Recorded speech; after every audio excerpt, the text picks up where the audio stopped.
কারণ প্রথম দিন আমাদের মাননীয় মুখ্যমন্ত্রী তিনি সমবেদনা জানিয়েছেন, তার পরিবারের পাশে দাঁড়িয়েছেন এবং বিশেষ করে যারা এই সন্ত্রাসবাদী তাদের বিরুদ্ধে কঠিন থেকে কঠিনতম ব্যবস্থা নেওয়ার কথা বলেছেন। কিন্তু একটা অংশের রাজনৈতিক দল, বিশেষ করে বিজেপি, বাংলাতে যে নোংরা খেলা খেলছে, মানুষের মৃত্যু নিয়ে যে রাজনীতি করছে, আমরা তীব্র নিন্দা করছি।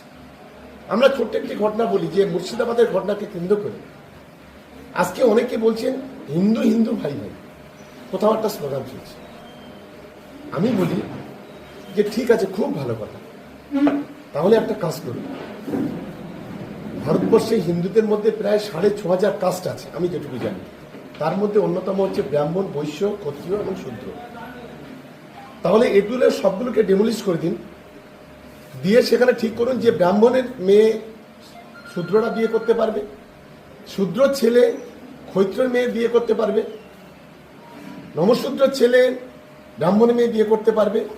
তবেই তো আমি বলবো যে হ্যাঁ, এখানে হিন্দু হিন্দু ভাই ভাই।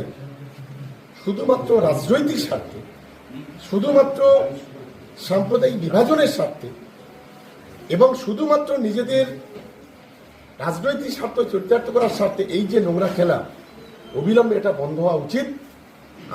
আমাদের স্লোগান হলো বাংলায় হিন্দু মুসলমান ভাই ভাই, আমরা একসাথে থাকতে চাই, আমরা সম্প্রীতি রক্ষা করতে চাই, এটাই হচ্ছে আমাদের মতলব।